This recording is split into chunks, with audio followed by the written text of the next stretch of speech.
Our presentation is about CCR, and it's very important product for us. So that's why we at Microtik asked our good friend Valens to translate it in the Indonesian.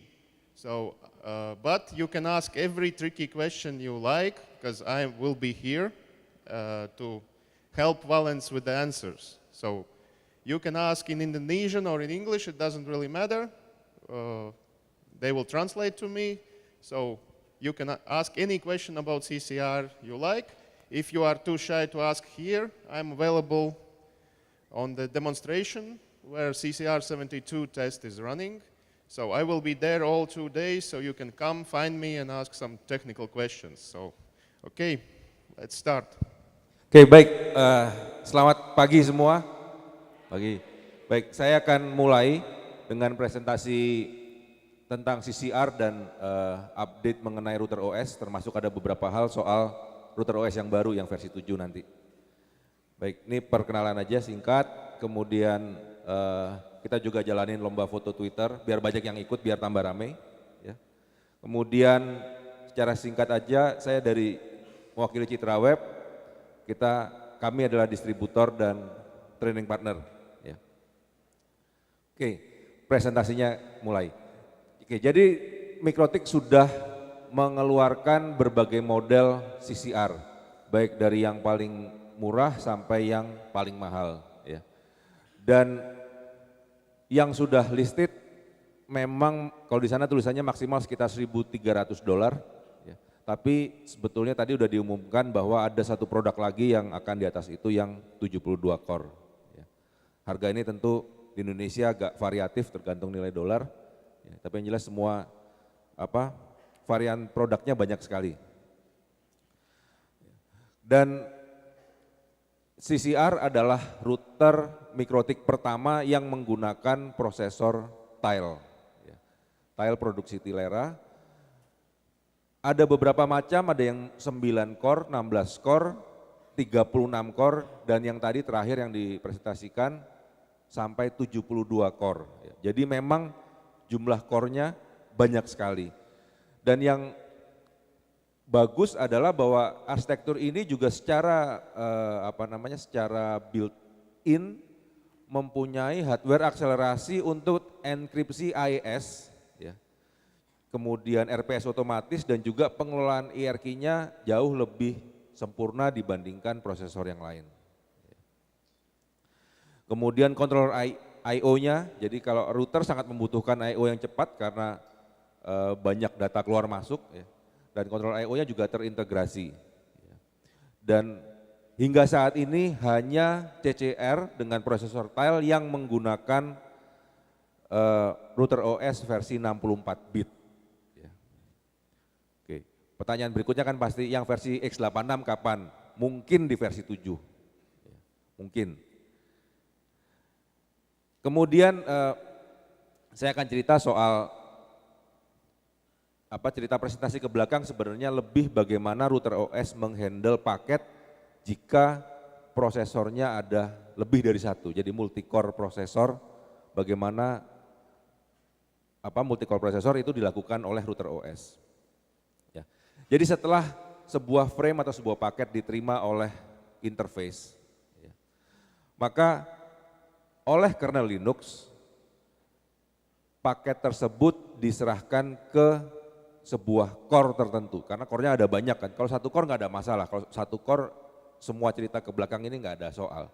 Tapi karena multi core, kernel Linux harus menentukan core mana yang akan menangani paket tersebut. Nah, kalau satu paket dihandle hanya satu core selesai, cepat sekali prosesnya. Nah, masalahnya satu paket di dalam router itu juga akan kena beberapa fitur. Misalnya udah masuk di interface, kemudian ada routing. Routing ada satu core sendiri yang nanganin. Kena queue. Queue akan dihandle oleh core yang lain lagi. Proses handling antar core ini yang sangat memakan resources router. Dan kalau sampai kita bilang, wah ini kok setelah ngelewatin router ada delay. Delaynya karena ini, karena ada proses perpindahan antar core. Ya, jadi pertama diterima core tertentu, pindah ke core yang lain. Kemudian kenapa harus pindah-pindah sih? Nah, karena ada beberapa fungsi fitur di router OS yang harus dikerjakan hanya oleh satu core. Jadi kemungkinan pada saat masuk diterima oleh core tertentu, kemudian harus ngelewatin proses yang lain, tapi proses itu harus dijalankan di core yang lain. Makanya itu harus pindah. Proses pindahnya ini yang sangat rumit sebetulnya. Ya. Nah, router OS juga punya fitur yang namanya fastpath. Ya. Kadang-kadang kita ngetes, ini kuatnya berapa sih gitu ya. Kalau tanpa rule, tanpa segala macam, Anda harus mengaktifkan fastpath. Ada settingnya di IP setting. Ya. Fastpath-nya diaktifkan. Saat ini fastpath hanya bisa dilakukan untuk posisi routing, traffic generator, MPLS, dan bridge. Tapi begitu misalnya kita nambah rule firewall atau queue, fastpath-nya otomatis akan nggak jalan. Jadi kalau kita punya misalnya sebuah CPE yang tidak ada rule firewall, tidak ada queue-nya, aktifkan fastpath sehingga CPE itu bisa bekerja dengan optimal kecepatan hardware-nya. Akan jauh berbeda kalau tidak fastpath. Dan saat ini fastpath hanya jalan di beberapa handler tertentu seperti tadi saya bilang routing, traffic generator, MPLS, bridge, dan akan ditambahkan untuk handler-handler yang lain. Tapi yang jelas kalau udah kena firewall, kena enkripsi, kena queue, jelas nggak akan bisa fastpath.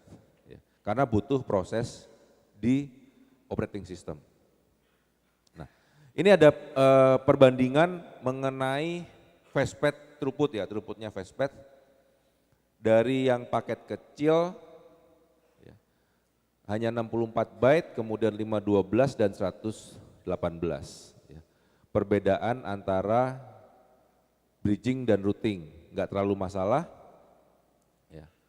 Nah, yang membedakan adalah bahwa dengan paket-paket yang sebenarnya ukurannya normal, 512 kemudian 1,5 kilo, itu CCR bisa mencapai maksimum throughput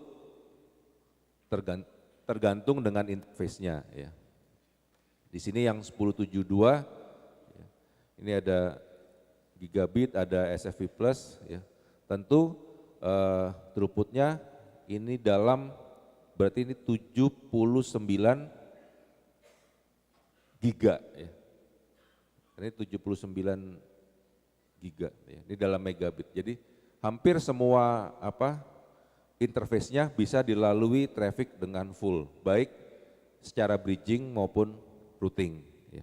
Yang di garis bawah ini artinya kena limitasi fisik interface. Ya. Jadi kalau memang interface-nya cuma ada 10 gigabit ya pasti akan 10 giga kan gitu, nggak mungkin lewat dari itu. Nah, kemudian ada fitur baru namanya traffic generator. Ya. Biasanya kalau kita ngetes bandwidth pakai bandwidth test, ada fitur baru namanya traffic generator. Traffic generator adalah versi baru dari bandwidth test, karena bandwidth test banyak keterbatasannya sebetulnya, terutama masalah variasi data yang dikirimkan. Di bandwidth test itu kan udah pasti port berapa, protokol apa tuh udah kayak gitu aja. Tapi kalau pada saat kita misalnya saya mau simulasi queue gitu ya, saya pengen lihat bisa nggak saya jalanin rule queue saya dengan benar. Jadi misalnya ada VoIP, ada segala macam, bisa nggak? Nah, simulasi itu sebetulnya bisa dijalankan dengan traffic generator. Jadi dari router yang berjalan dengan traffic real, itu bisa disimpan, di capture trafficnya, dan kemudian pada saat kita lakukan traffic generator, kita kayak muter lagi rekaman tadi. Jadi traffic yang dikirimkan oleh traffic generator secara bentuk, secara port, paket, protokolnya mirip dengan traffic yang real. Bukan hanya traffic port tertentu, protokol tertentu aja. Kemudian ada quick mode-nya juga, jadi nggak terlalu sulit juga, ada quick mode-nya.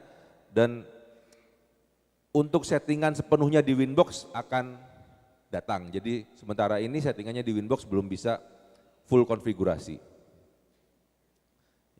Ini kalau dengan mau ngecek throughputnya segala macam bisa dilakukan jadinya. Ya. Kemudian balik lagi soal fastpad ya. Jadi tadi ngetesnya pakai traffic generator. Nah, sekarang soal fastpad yang tadi. Jadi kalau dengan bridging ya. Bridging kemudian tanpa konfigurasi, fastpadnya dihidupkan. Kalau paket kecil mungkin memang bisa lumayan 26 Mbps, 26 giga ya, 26 giga bit per second. Tapi begitu tanpa fastpad memang kecil kelihatannya di sini ya.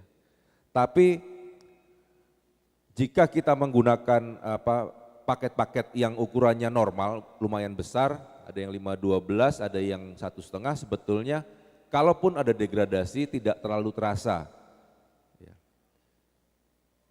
Antara yang fastpad sama yang bukan. Jadi ini ada yang routing, kemudian pakai 25 simple queue, 25 filter rules di firewall. Ya. Yang kelihatan agak memakan, yang kelihatan agak ada degradasinya begitu ada firewall filter. Nanti ada cerita tersendiri soal firewall filter.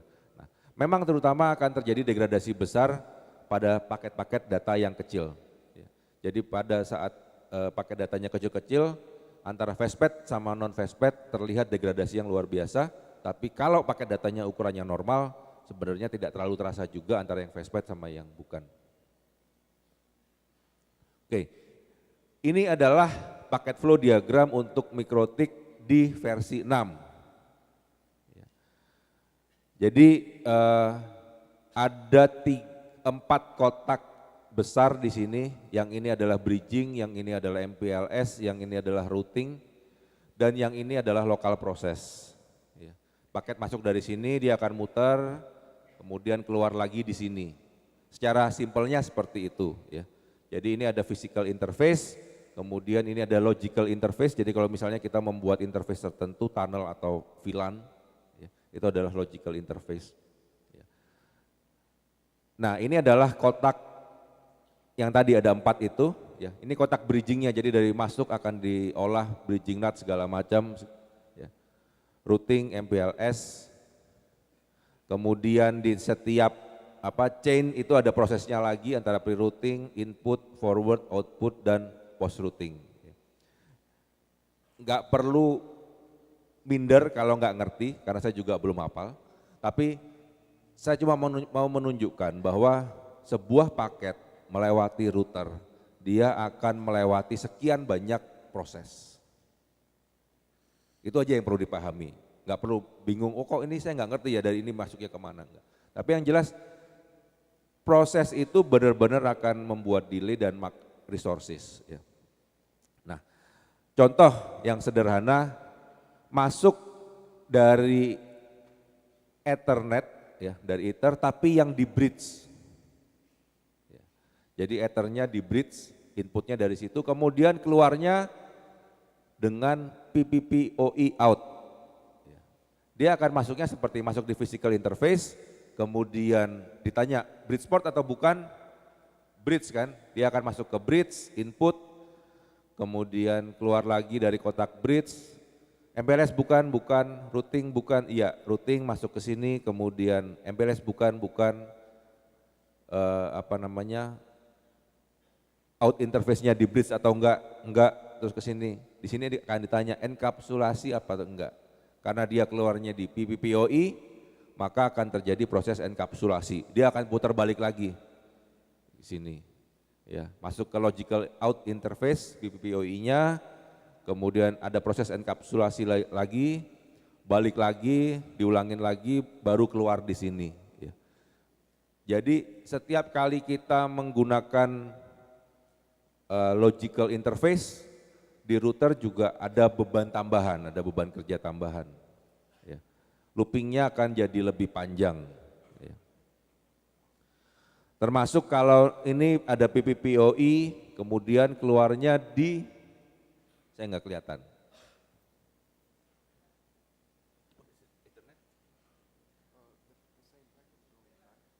Oke, Ethernet out ya. Oh iya, Oke. Seperti yang tadi cuma dibalik ya, masuknya dari PPPoE, keluarnya di Ethernet yang di bridge. Nah, masuknya, kalau tadi kan pas keluarnya dia muter balik ya. Sekarang pas masuknya dia akan putar balik nih, karena masuknya di tunnel. Ya.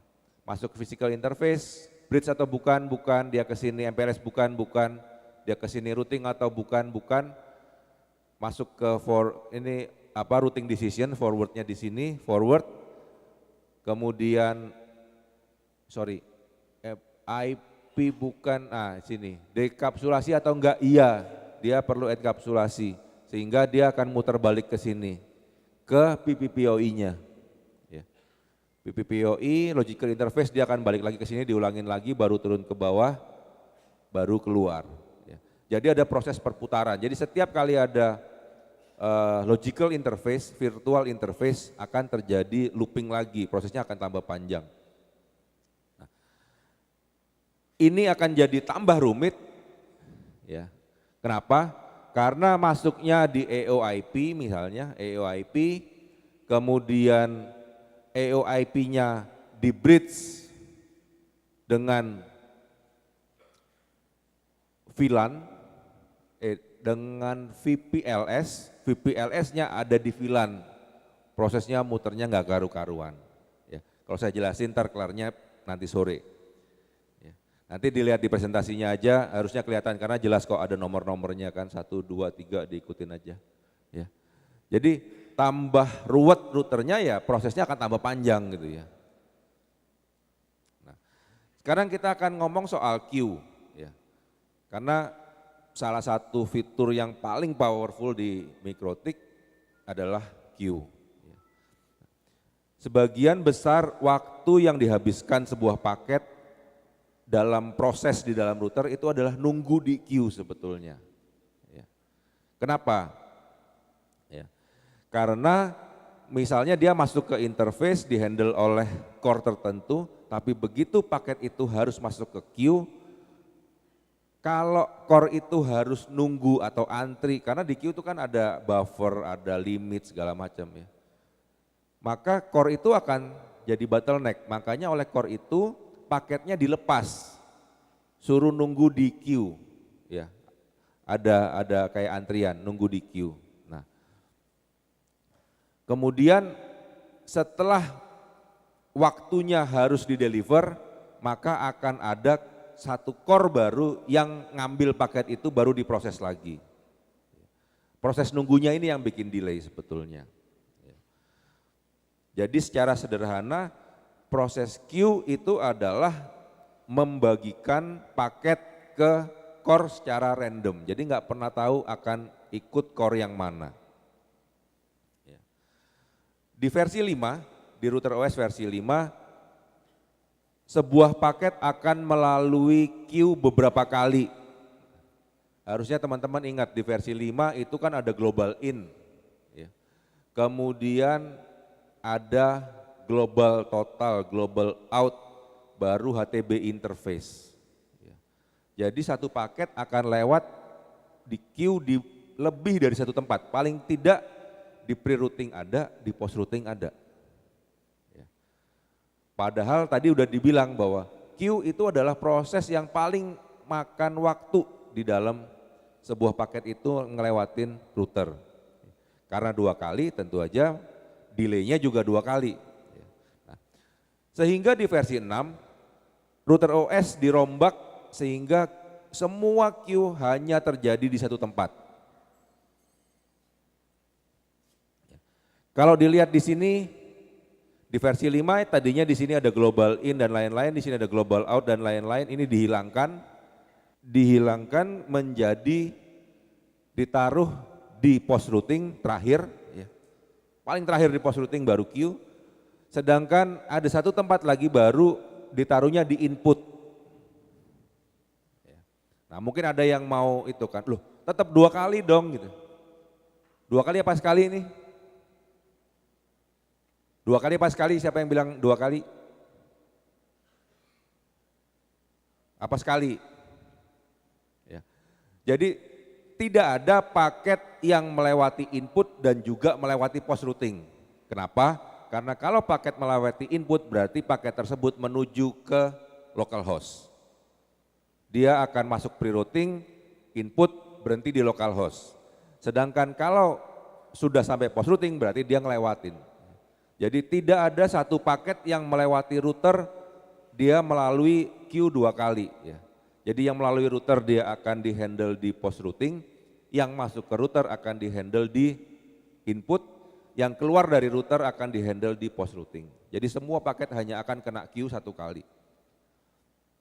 Nah, khusus di versi 6 algoritma simple queue diubah, saya udah bahas tahun lalu sebetulnya ya. Jadi proses hashingnya diubah sehingga makin cepat. Kemudian itu membuat proses pencocokannya, matchingnya ya, proses matchingnya lebih cepat juga.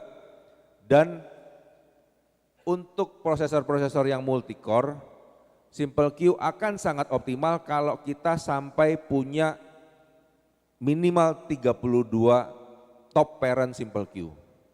Kenapa? Karena tiap top parent itu bisa dibagi ke tiap core yang berbeda. Jadi kalau simple queue-nya ternyata hanya ada 1 parent, tentu proses pembagian simple queue ke tiap core-nya menjadi tidak optimal karena nggak bisa benar-benar dibagi secara berbeda. Dan jumlah queue-nya pun jadi luar biasa banyak. Kalau di screen capture di sini jumlahnya adalah 25.000 queue. Ya. Jadi secara jumlah pun sekarang bisa sangat banyak jumlah queue-nya, simple queue. Ya. Kemudian Q3. Ya. Nah, kalau dilihat dari kernel, ternyata Q3 sekarang hanya bisa diolah oleh 1 core. Kenapa? Karena secara hierarki Q3 dianggap sebagai 1 queue. Ya. Jadi meskipun kita punya banyak queue, secara dari sisi pandang kernel itu dianggap sebagai 1 queue dan itu hanya diolah oleh 1 core. Nah, sudah menjadi plan bahwa optimasi tadi yang ada di simple queue sehingga dia bisa terbagi ke multi core akan dijalankan juga di Q3. Tapi sampai saat ini masih belum selesai. Tapi akan segera diimplementasi juga untuk Q3. Jadi sarannya sekarang adalah kalau untuk network yang benar-benar butuh performance akan jauh lebih perform menggunakan simple queue daripada Q3 saat ini. Ya. Atau kalaupun mau pakai Q3 harus menghindarkan menggunakan interface global in, global out kalau di versi 5 ataupun global di versi 6. Hindarkan menggunakan interface global, pakai hanya HTB interface. Jadi harus ditunjuk dengan jelas interface-nya yang mana. Kemudian di versi 6.19 ya, 6.19 ada update ya. Tadinya kan saya udah cerita bahwa pada saat masuk router itu akan dipegang sebuah core, begitu dia kena queue, paket itu akan ditinggal di queue, core-nya jalan terus, bisa ngurus yang lain lagi. Kalau sekarang pada saat sebuah core meninggalkan paket di queue, dia juga harus ngambil paket lain yang sudah ada di queue. Jadi pada saat yang bersamaan kalau dia ninggal sebuah paket, dia harus ngambil paket lain yang ada di queue juga. Ini membuat proses queue menjadi sangat cepat, terutama kalau queue tersebut belum melewati limit add. Kenapa? Sehingga tidak ada delay lagi. Jadi datang langsung keambil lagi. Ya. Tapi kalau memang sudah mencapai limit add, tentu tetap akan ada proses delay karena ya memang gunanya limit add kan itu, bandwidth lewatnya harus ditahan. Ya. Kemudian untuk tunnel, ya tunnel terutama di CCR. Ya. Jadi untuk kernel driver hampir semua ya PPP, PPPoE, PPTP, L2TP sekarang udah lockless untuk transmit dan receive. Jadi bisa dilakukan oleh multi core. Ya. Tadinya hanya bisa 1 core, sekarang sudah bisa multi core. Ya. Nah, kemudian problemnya adalah ternyata kalau dikelola oleh multicore akan terjadi proses out of order. Jadi paket keluarnya ternyata tidak urut lagi. Padahal untuk TCP urutan paket menjadi sangat penting. Jadi masuknya urutannya 1, 2, 3, keluarnya harus 1, 2, 3. Nah, proses pengelolaan order ini yang kemarin sempat agak kacau di CCR. Sehingga tadinya berharap trafficnya bisa sangat luar biasa, sampai orang beranggapan, loh kok nggak bisa untuk tunnel CCR ini. Problemnya adalah kenapa? Out of order, sehingga paketnya di drop harus dikirim ulang lagi. Throughputnya jadi nggak besar. Nah, tapi sekarang udah bisa diatur, dikelola oleh multicore. Ya. Tadinya itu satu paket pun akan di drop kalau nggak sesuai order, sekarang sudah bisa hingga 256 paket out of order yang diurutkan lagi. Dan ini membuat performance MPPE meningkat 2 kali lipat. Ya. Ini adalah protokol enkripsi untuk tunnel. Ya. Di sini kelihatan di statistik ya. Jadi kalau tanpa encryption, tidak pakai kontrak di versi 6.7 trafficnya sekian, di versi 6.8 ya, versi 6.8 terjadi peningkatan luar biasa ya, untuk throughputnya ya. Kemudian ini ada penggabungan pakai enkripsinya enggak, pakai connection tracking ya, di versi sebelumnya berapa, naik juga di sini. Jadi kalau tanpa enkripsi tapi pakai connection tracking, semua throughputnya juga naik. Kemudian enkripsinya yes, connection trackingnya no, juga performance-nya naik, termasuk juga kalau enkripsinya yes dan connection trackingnya yes, performance-nya juga naik. Jadi ini perbedaan dari versi 6.7 ke 6.8 yang dites. Ya. Kemudian ini di L2TP, saya nggak bahas detail satu-satu, tapi yang jelas intinya bahwa performance-nya naik cukup banyak dari versi 6.7 ke 6.8 untuk tunnel. Iya, tambahan bahwa di 1518 kenapa angkanya kecil di sini ya? Karena terjadi fragmentasi paket ya. Karena paketnya begitu besar melewati tunnel yang ukurannya tidak bisa sebesar itu sehingga harus difragmentasi. Makanya jumlah paketnya jadi turun drastis. Oke, ini PPPoE. Ya. Ya, peningkatannya kelihatan ya. Oke, kemudian mengenai paket fragmentasi. Ya. Jadi saat ini paket harus diurutkan kembali sebelum connection trackingnya dilewati. Ya. Dan tidak mungkin untuk menjamin bahwa semua fragmen paket diterima di core yang sama. Jadi begitu ada satu paket besar, dipecah dua kan, lewatin tunnel, problemnya adalah paket-paket ini belum tentu lewat core yang sama. Ya. Ini membuat tadi kalau dilihat throughputnya, terutama untuk yang paket yang mungkin di atas MTU-nya, di atas itunya menjadi throughputnya jadi kecil, karena ada fragmentasi. Urutan core-nya belum bisa benar. Karena itu masih dalam plan untuk menambahkan pad MTU discovery sehingga sebelum mengirimkan paket udah tahu dulu paketnya harus difragment ke berapa. Kemudian ada juga perbaharuan connection tracking untuk menghandle fragmentasi. Jadi kalau lihat lagi di statistik memang angkanya kecil-kecil ya, yang di byte besar kecil. Nah ini problem fragmentasi. Jadi fragmentasi di multicore mungkin memang masih ada sedikit glitch yang belum selesai. Kemudian untuk tunnel, ya, EOIP, Gray, IP-IP dan lain-lain sudah ada kalkulasi MTU secara otomatis. Ya. Kemudian ini yang mungkin juga cukup membantu adalah jika pada saat bikin tunnel kan ada target gateway-nya mana.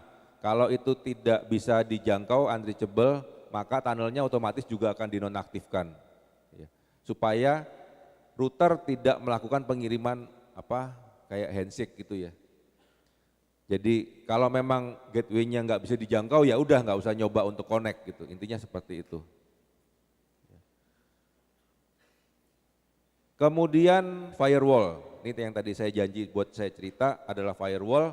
Jadi setiap rule firewall oleh router OS itu disimpan di memori. Jadi bukan berarti pada saat paket lewat baru dibaca dari storage atau itu enggak. Tapi semua rule firewall akan di-load ke memori, ditaruh di memori. Setiap ada paket yang lewat, sebuah core akan membaca seluruh filter itu yang sudah tersimpan di memori. Nah, di router OS 6.19, terutama untuk prosesor Tilera, sudah ada peningkatan performance karena ada fitur uniknya Tilera dalam hal pengelolaan cache dan memori di core-nya. Jadi core-nya Tilera itu punya cache yang mengenali memori tadi. Jadi filternya kan disimpan di memori, itu di cache lagi oleh prosesornya sehingga setiap core tidak perlu membaca semua filter lagi yang sudah ada di memori. Jadi lebih cepat. Nah, kemudian ada atribut baru ya. Kalau tadinya kita mau bilang, oh saya mau destination NAT ke Ether 3 atau saya mau destination NAT ke PPTP tertentu gitu ya. Harus dibuat satu-satu. Nah, di versi 6 sekarang sudah bisa kita milihnya all Ether. Ya. Jadi semua Ethernet atau semua wireless, semua VLAN, semua PPP. Ya. Anda bayangkan kalau dulu Anda buat sebuah PPTP, mungkin ada 2 buah rule yang dynamic soal change MSS. Ya. Sekarang dulu kalau ada 10 rule ya berarti ada 20 rule yang change MSS kalau Anda punya 10 tunnel. Sekarang dengan adanya atribut baru ini, mau 10 tunnel, mau 100 tunnel, rule-nya cuma ada 2. Karena dia sudah bisa menghandle all PPP. Mungkin ngelihatnya, wah apa sih cuma gitu doang gitu ya, cuma dari 2, cuma jadi 2. Tapi ingat bahwa kalau Anda punya 20 rule, berarti core tersebut akan membaca satu-satu rule-nya. Akan jauh berbeda kalau hanya ada 2 rule. Kalau 20 sama 2 mungkin nggak beda, kalau udah 200 akan sangat beda performance-nya. Itu kenapa MikroTik kemudian membuat atribut yang bisa sapu jagat gitu ya, nggak harus interface tertentu jadi all Ether atau all wireless, all PPP. Untuk menyederhanakan rule di firewall. Kemudian proses sebuah rule yang tidak mungkin match dengan paket tertentu langsung akan ditandai invalid dan tidak diproses. Ya. Jadi setelah kita membuat rule tertentu, router OS akan mengevaluasi rule yang kita buat. Kalau router OS menganggap bahwa rule-nya nggak mungkin, akan langsung dibuat statusnya invalid. Sehingga pada saat sebuah paket lewat di router tersebut tidak perlu dibaca lagi rule tersebut. Satu hal lagi adalah yang mempercepat kinerja firewall di versi baru adalah sekarang kalau atribut yang sederhana sudah matching, maka router tidak akan membaca lagi atribut lain yang lebih rumit. Ya. Jadi misalnya kalau rule Anda cuma in interface gitu, kena pertama in interface, ya udah parameter lainnya akan nggak dibaca. Sehingga dan ini berurut, jadi ini adalah urutan dari yang paling sederhana sampai yang paling ruwet. Jadi router akan memilih membaca parameternya seperti ini dalam urutan ya. Jadi kalau sudah Anda buat rule yang in interface-nya kena atau out interface dan lain-lain, dia nggak akan membaca lagi atribut yang lain. Kenapa? Karena layer 7 adalah proses yang paling berat di firewall ya. Jadi setiap kali paket lewat, kalau ada layer 7-nya Anda pakai, maka harus matching regex-nya layer 7 ke setiap paket yang lewat. Nah, kesalahan terbesar membuat firewall dengan layer 7 adalah Anda melakukan matching semua paket menggunakan layer 7. Seharusnya gimana? Seharusnya Anda matching regex, kalau sudah kena itu IP-nya taruh di address list atau Anda membuat connection mark. Jadi layer 7 hanya digunakan untuk mengenali connection atau mengenali IP tertentu aja. Misalnya Anda pengen membuat connection, Anda ingin membuat layer 7 untuk saya pengen ngeblok orang yang akses aplikasi A gitu ya. Anda membuatnya oke, layer 7 aplikasi A action drop. Artinya apa? Artinya setiap paket yang lewat akan dievaluasi menggunakan regex. Salah. Seharusnya gimana? Seharusnya jika layer 7-nya aplikasi A, masukkan address list. Di atasnya Anda akan buat jika source-nya dari address list tertentu, action-nya baru drop. Sehingga apa? Sehingga dia hanya lewat sekali, berikutnya paket berikutnya dia akan langsung di drop sebelumnya lagi, karena udah ada di address list. Hal-hal ini membuat orang bilang, wah router OS nggak optimal buat layer 7. Padahal buat rule-nya salah. Buat rule-nya Anda membuat bahwa router akan mengecek semua paket lewat menggunakan regex. Salah besar. Ya. Kemudian soal routing. Routing sebenarnya nggak ada masalah besar. Kenapa? Karena routing dengan routing itu router OS bisa langsung membagi ke semua core. Untuk routingnya, problem terjadi pada saat proses kalkulasi routing table. Kapan ada proses ini? Kalau Anda menggunakan dynamic routing. Jadi begitu Anda pakai OSPF, BGP, begitu handshake, itu Anda akan terima routing jumlahnya banyak sekali. Router OS akan melakukan kalkulasi, akan membuat routing table ke forwarding table. Proses ini hanya bisa dilakukan oleh satu core, tidak bisa dibagi ke multi core. Anda bayangkan kalau Anda terima full route BGP itu ada 500.000 routing, harus dibandingkan satu-satu mana yang priority dan lain-lain. Sebelumnya satu full fit BGP itu butuh sekitar 3 menit buat terima sampai masuk ke routing table. Tapi begitu Anda terima 2 full fit, bukannya dikali 2, tapi akan bertambah lama lagi 8 menit. Kenapa? Karena membandingkan 50.000 dan 500.000 dan 1 juta itu bukan kerjaan yang 2 kali lipat, tapi mungkin 4 kali lipat karena Anda kan compare satu-satu. Ya. Saya yakin kalau 3 fit pasti angkanya akan mungkin 20 menit mungkin. Ya. Nah, di versi 7, ya saya yakin ini kabar gembira buat kita semua, ya. Meskipun nggak pakai manggis. Terutama teman-teman yang di ISP yang terima full fit, ya, mereka menjanjikan di versi 7, 1 BGP full fit hanya butuh 2,5 menit, 2 BGP full fitnya nggak sampai 2 menit, ya, jadi peningkatan tambahan full fit, tiap full fitnya nggak terlalu besar. Bahkan untuk CCR diklaim bahwa bisa terima 60 full fit.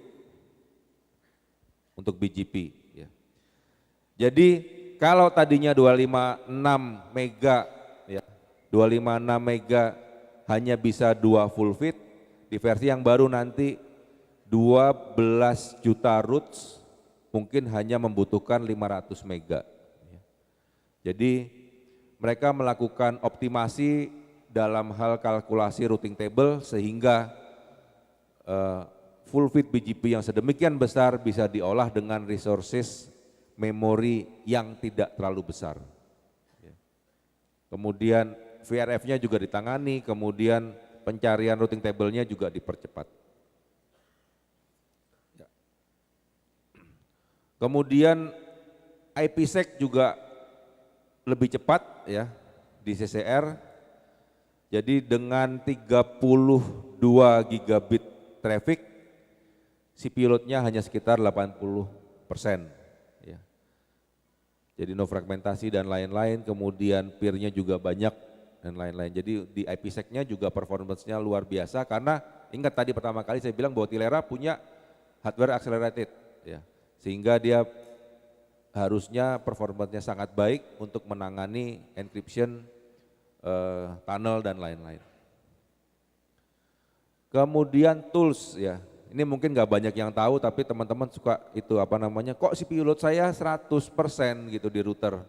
Tapi nggak tahu apa yang menyebabkan. Jadi ada 2 buah tools sistem resources CPU, di sana akan kelihatan apa namanya CPU-nya berapa persen, dan juga tool profile akan bisa melihat proses apa aja yang menghabiskan CPU load ya. Tolong jangan komplain kalau idle-nya gede ya. Kadang-kadang ada yang komplain, Pak gede, kenapa idle-nya gede soalnya. Kemudian partition, ya jadi sekarang sudah support partition juga di mana tiap partition bisa mempunyai router OS yang berbeda-beda versi, berbeda-beda konfigurasi. Ya. Jadi apa? Jadi kalau kita sudah nge-save satu konfigurasi jalan, misalnya kita mau ngetes, bisa betul-betul beda partisi, ya. Sehingga kalau gagal kita bisa balik ke partisi yang lama, atau bahkan bisa beda versi. Kita sekarang di versi 6 sekian, ada versi baru, Anda takut gagal, Anda install di partisi yang baru, kalau sampai fail, dia bisa otomatis rollback ke partisi yang lain. Jadi sini ada fallbacknya ke partisi berikutnya. Ya. Jadi kita upgrade ke versi baru, ternyata gagal, dia akan otomatis ngeload versi yang lain. Jadi jauh lebih aman pada saat kita melakukan upgrade versi. Dan kalau nggak salah slide terakhir, jadi di CCR akan banyak penyempurnaan versi baru, kemudian ada implementasi MTU, kemudian yang jelas PR-nya adalah mengupdate Q3 sehingga bisa secepat Simple Q. Karena saat ini performance-nya Simple Q jauh lebih baik daripada Q3, dan juga banyak perbaikan lainnya.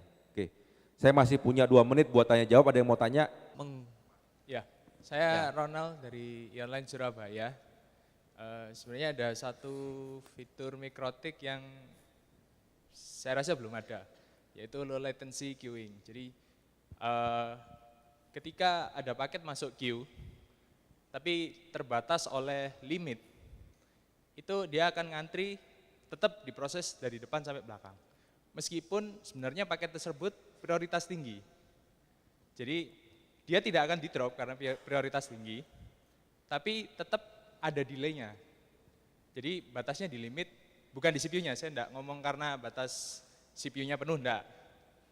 Jadi kalau ada 5 paket di antrian, kalau di produk yang lain itu kan ada fitur LL key, yang ini langsung ditarik ke depan. Jadi dia hampir tidak ada latency. Mungkin itu satu fitur yang saya tunggu di Mikrotik.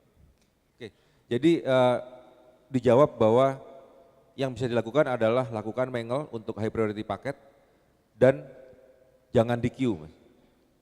Ya, cuman masanya kalau jangan di queue itu, Katanya nggak mau di queue, Mas. ya kalau dimasukin queue dia tidak akan masuk hitungan bandwidth-nya. Masalahnya seperti itu. Atau dimasukkan queue yang lain kan. Cuman kalau ada fitur LL key itu lebih sederhana, saya bikin queue-nya jauh lebih sederhana. Saya tidak perlu kasih batas atas, batas bawah lebih Kalau ini nggak perlu sekali. bikin queue-nya, Mas, cukup di manual tertentu yang tidak kena queue. Ya. Lakukan Jadi, manual sebelumnya. Saya kalau- pikir bukan soal Enggak, kalau saya punya LL key, Mas, itu saya punya bandwidth dedicated seandainya 1 mega ya. Saya tinggal masukkan itu semua ke 1 mega. Jadi saya tinggal bikin prioritas 1, 2, 3. Saya sudah tidak ngurus max limit berapa, saya sudah tidak ngurus anu berapa. Kalau ada LL key. Jadi seperti itu, maksudnya sebenarnya sih kalau ada beberapa orang sudah nulis fitur request seperti itu, tapi seperti belum ada jawaban sih. Oke, saya nggak menjawab atas nama mikrotik.com, tapi dari pengalaman saya mungkin ada setting HTB yang sebetulnya bisa disempurnakan untuk menangani hal seperti itu. Saya takutnya karena Anda sudah berpikirnya dengan pola pikir router lain, begitu masuk ke mikrotik, wah nggak ada LLQ-nya. Sehingga dianggap bahwa oh mikrotik nggak ada LLQ. Tapi setahu saya, mikrotik adalah salah satu router yang punya queue manajemen paling komplit di antara router lain. Ya. Saran saya coba cari diakalin HTB sistemnya seperti apa. Kok harusnya bisa, Mas? Kalau pengen maintain latency ya satu-satunya memang cara itu. Harus dikeluarkan dari queue yang itu, harus di loss memang. Terus ada satu pertanyaan lagi, sebenarnya saya ada request, kapan sih router board mau pakai kapasitor yang solid? Sekarang kan pakai kapasitor biasa gitu, jadi kadang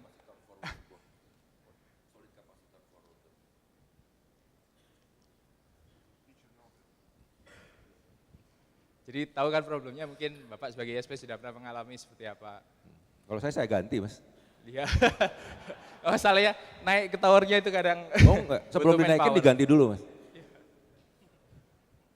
Ya itu aja sih. Sekarang motherboard desktop murah aja sudah pakai solid kapasitor, masa sih router board enggak? Seperti itu sih. Ya. Mereka Itu aja, udah Mas. note soal fitur itu, tapi pasti ada pertimbangan-pertimbangan Ya, lain kenapa belum. Saya mending bayar ya lebih mahal sedikit tapi ya lebih awet lah ketimbang yang sekarang ya. Ya. Masalah. Oke. Oke, karena waktunya udah habis, mungkin satu lagi ya. Oke, satu lagi. Ya, terima kasih. Saya Janus dari pemerintah Provinsi Jawa Timur.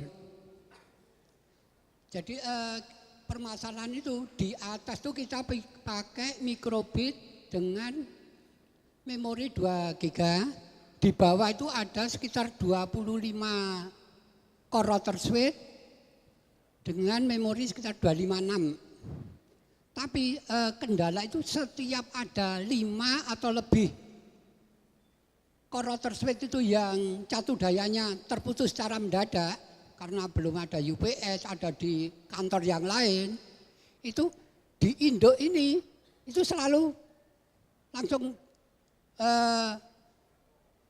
semua tidak berfungsi. Jadi kalau di atas itu kita aktifkan routing pakai OSPF, firewall, queue, sama hotspot. Jadi permasalahannya setiap di bawah ini ada 5 atau lebih yang catu dayanya atau mati mendadak, itu yang di atas ini langsung ngeblok semua. Jadi di atas harus di restart baru normal kembali. Itu permasalahannya ada di setting atau di yang lain. Terima kasih. Kalau menurut saya jelas setting, Pak. Ya. Karena kalau itu terjadi betul seperti itu, saya yakin semua ISP nggak ada yang pakai mikrotik, Pak. Karena ISP pasti ada core router di kantor dan kita punya ratusan BTS. Kalau sampai satu BTS fail kemudian semuanya error, nggak akan ada ISP yang pakai mikrotik, Pak. Ya. Saya yakin di setting. Ya, terima kasih. Makasih. Oke, terima kasih. Waktunya untuk presenter yang lain. Oke, tepuk tangan. Terima kasih Pak Valens dan Janis.